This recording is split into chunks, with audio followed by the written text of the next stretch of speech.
shape thoughts like that, and every conversation explores the art of thinking beyond the obvious. And today I have my special guest, grateful partner, father, grandfather, hypnotherapist, singer, athlete, and revolutionary, none other than Mr. Donald Pelles.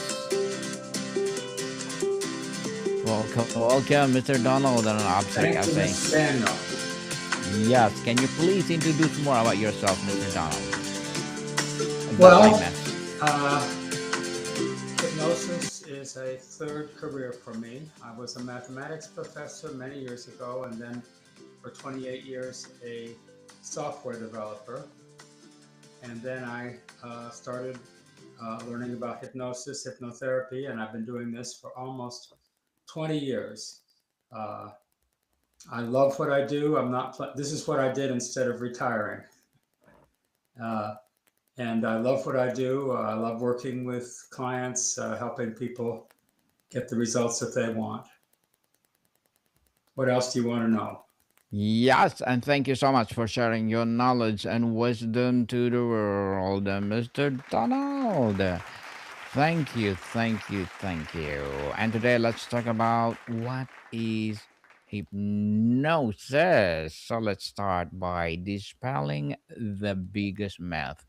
If hypnosis is not about mind control or being asleep, how would you describe the state of hypnosis to complete skeptic? It's an altered state. It's very similar, or perhaps the same state as what people reach in meditation or anytime you're really focused. For instance, if you're deep into a book or into, for that matter, a video game, a movie, it's a state of focused concentration that we all have available. Really, since we were little children, we have this state available. Um, and hypnosis is really utilizing that state to get the to get the results we want. That's how I would describe it. Uh, What's happening in the brain during the hypnosis, Mr. Donald? Is you it know, unique neurological state or intensified version of something we all experience daily? it's an intensified version of something we all experience daily. Uh, for instance, let's say you're driving and you're driving along and you're thinking about something. Your mind is going, and all of a sudden you realize you've gone several miles and you don't know how you got there. So some part of you is driving. It's not the conscious part, but it knows how to drive. You're doing everything a good driver does, except you might have missed a turn or an exit. But other than that, uh, and hypnosis is kind of like that. It's kind of like when you're really deep into a book and you're experiencing the descriptions in the book. You're involved with the characters, with the plot. Maybe you're emotionally involved, and you're shutting everything else out. You're in your own little bubble with the book. That's a bona fide trance. Uh, it's There are other examples, but that's or another one is a movie.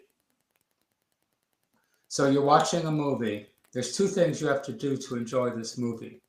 You have to focus on the movie, and you have to go around that part of your mind that's always wanting, to always wanting to what's the word I want? Uh, I forget. We say you suspend disbelief Hmm. because if you don't do that, really you can't enjoy the movie. I mean, think about it. These are actors. They're saying lines that they've learned. They're in costumes. They're in makeup. They're on a set. There's there's a camera crew. There's a lighting crew. There's a sound crew, and somebody directed this movie. Somebody wrote it. But you put all that out of your mind so you can enjoy the movie. And in doing that, you put yourself in a very suggestible state, right? So if they want you to jump, you jump. they want you to feel sad. You might want to cry. So that's similar to what's happening with hypnosis. How do you respond who says, I can't be hypnotized? Is that a real limitation or misconception about what the experience requires? Um, it's very, very few people like that. And mostly it's because they don't want to be. If you don't want to be hypnotized, you won't be. Um, but the people that come to me are all people who want to change and want to be hypnotized or experience hypnosis. I don't I don't see it as an active verb. It's an experience. I tell people I don't do anything to you. You're doing it. I guide you, I instruct you, I help you to access that altered state that's part of your mental equipment. And practically everybody can do it to some extent or other. The word trance can sound mystical. Can you describe it in a more grounded, relatable terms, perhaps as a state of focused attention well as recognize? That's interesting. How do you describe trance? Well, it's it's similar to when people meditate, or for some people when they pray. If they're really rather not just mouthing words, but if they really are getting into a state of a deep state of prayer and communion with God, for instance, uh, you could say that's a trance. It's a different state from your usual conscious interaction. Uh, I don't know if I can describe it better. I think you know it when you see it. You know it when you say it. So, what does the common image of a swinging pocket watch and the domineering hypnotist come from, and how is it from the therapeutic reality? Well, that's very interesting. So the original intent of the pocket watch was you swing on the pocket watch back and forth, and the person's following it with their eyes, and your eyes get tired from doing that. And you want to close, and then the hypnotist reinforces that by saying your eyes are getting heavy, they want to close your eyes, you can't open your eyes, and so forth. But the original intent was it's just a device to tire your eyes, but it's become a trope. It's become a just a common image, a common thing in our culture. So now you swing a pocket watch and people say, oh, hypnosis. uh, and same thing with a spiral. I don't know who first started using a spiral and connecting it with hypnosis. Uh, but those are just kind of tropes, like Scooby Doo. I don't know if you're familiar with that old cartoon. Uh, Mm-hmm, yes. Spiral going around, and people, go into a hypnotic state, or people are cartoon characters too. But a lot of people, since we associate that with hypnosis, for a lot of people it works. And you see a spiral and you say, oh, that means I should go into hypnosis. And they do. Same with pocket watch. Uh, but I don't use either one of those. When I first started this, my wife got me a little pendant, and it was kind of a joke. But I don't use it. I just talk to people. Uh,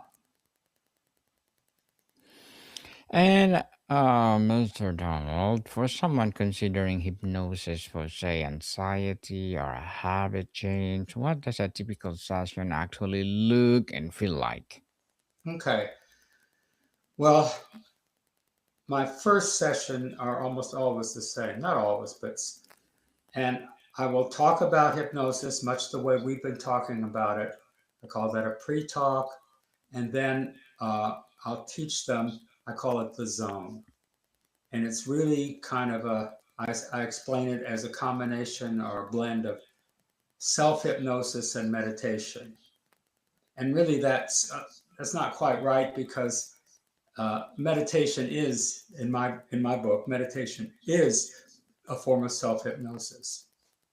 So you really can't distinguish. But And so I basically I talk them through it. Uh, I basically get a person.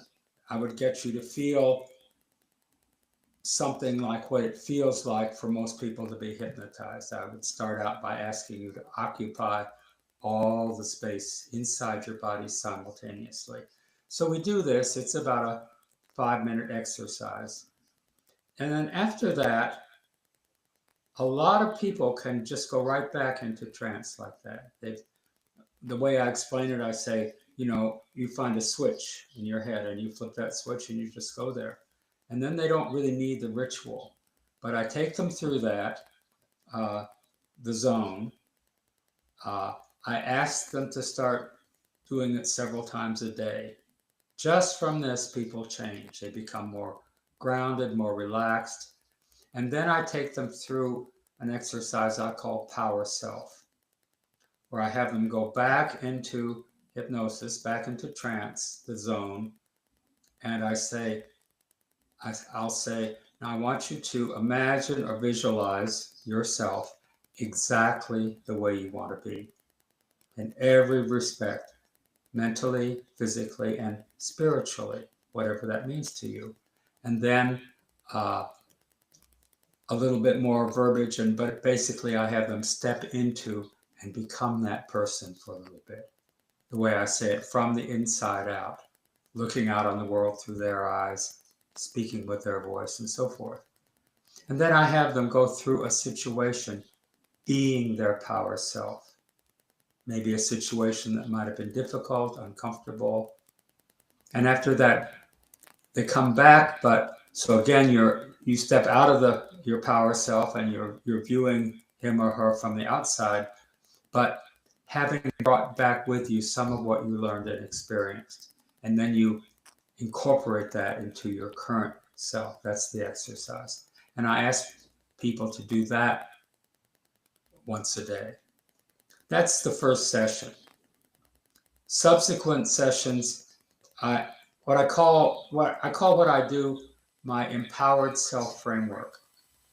And hypnosis, self hypnosis is one pillar of it. The second is what I call core, but not what's called, I didn't invent it, it's called core transformation. It was developed by a woman named Connie Ray Andreas. She and her husband Steve, who's now dead, uh, were really two of the luminaries of NLP going back into the 80s, the early 80s. They were publishers, developers, trainers.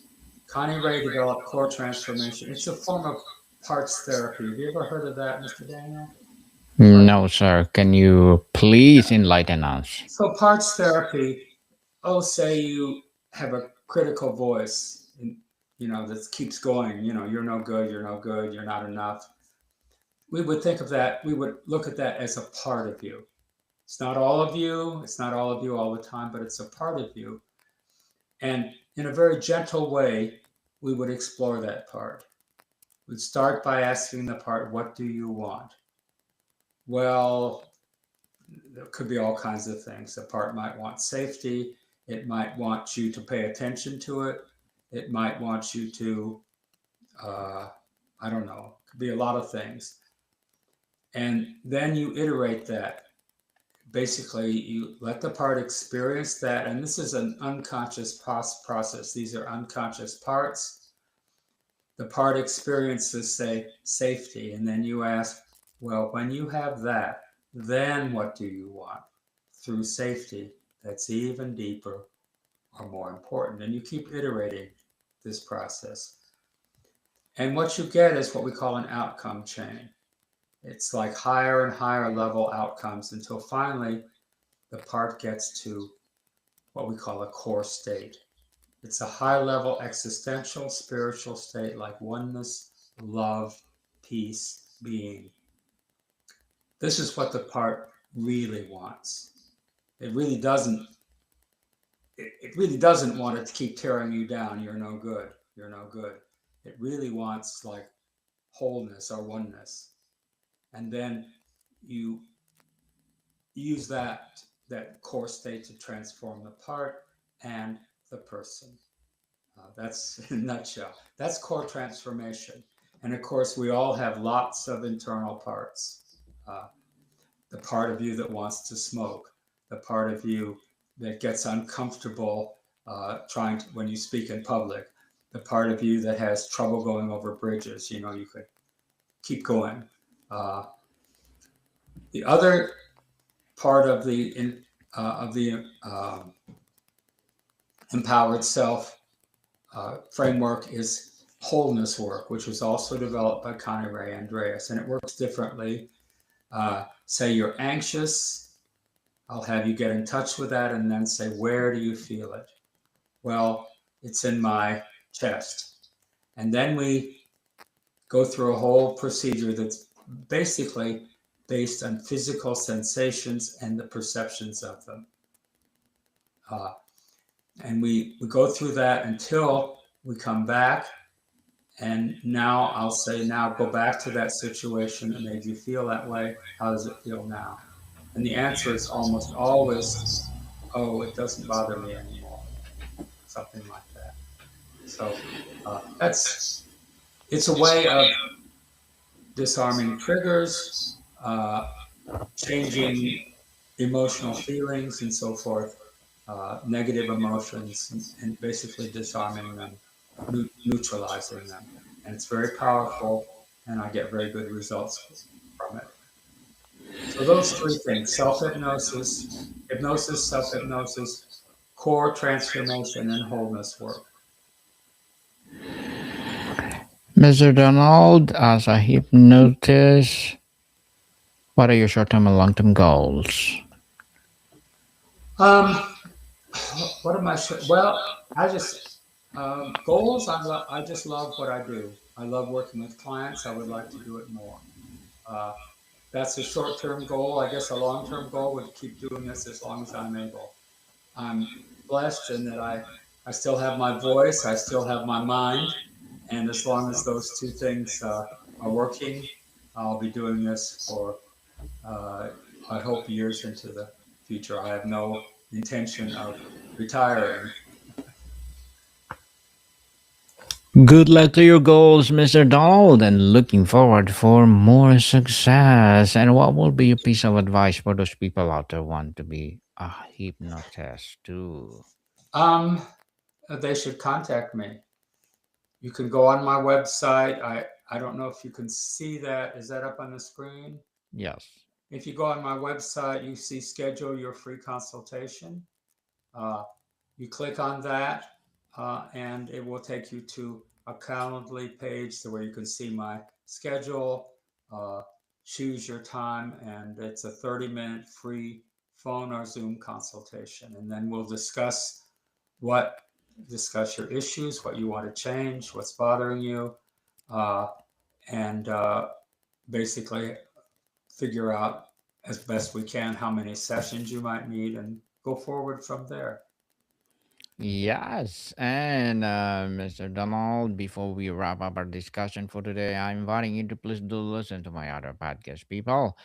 My other podcast, because my abstract essay is already in fifth season, abstract poetry in second season, and my book 101 review in fifth season too, comedy 101 in third season, and my food 101 in sixth season, geography 101, love letters to movie 101 review, music 101 in its fourth season, science 101, sex 101 in second season, and my baby podcast law 101, mental health, Bible verses, and entrepreneur These are all 101. distinct podcasts.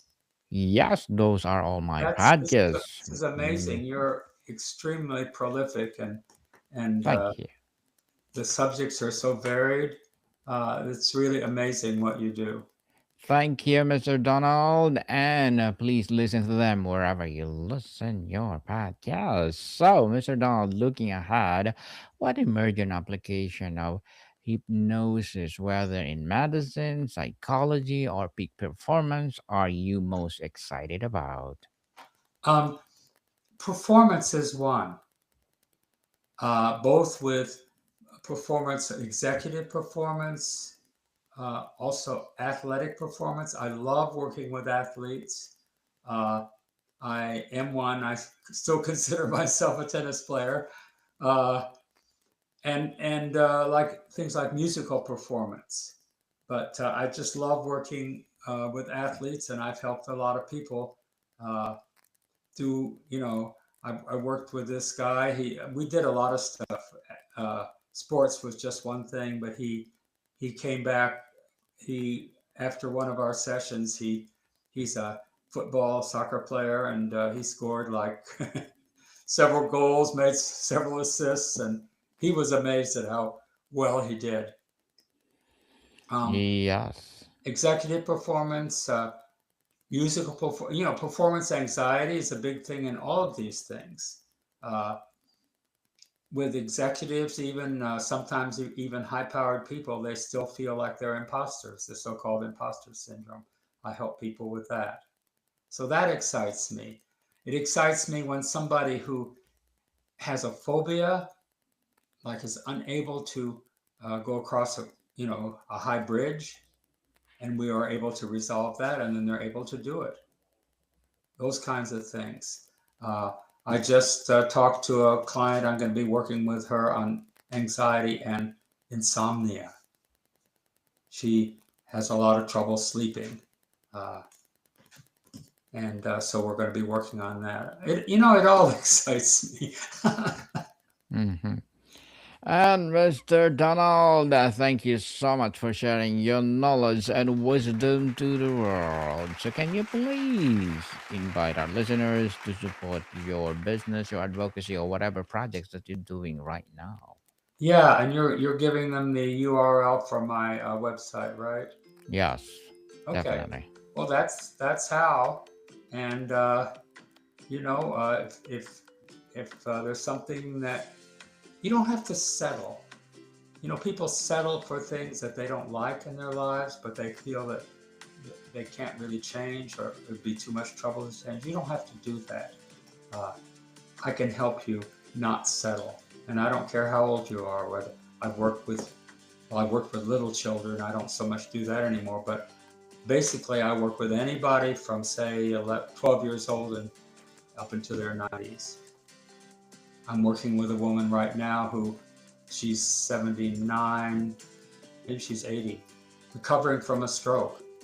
Very active, bright woman, and she's she's trying to get herself back, and I'm helping her with that, and I love that. And So one other thank thing, you. can I mention one more thing? Yes, God.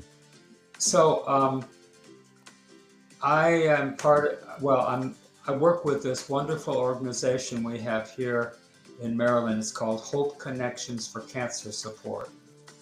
And I do every 2 weeks, I do a class, hypnosis for symptom relief. And these are cancer patients or people who, some of them in remission, some of them are caregivers.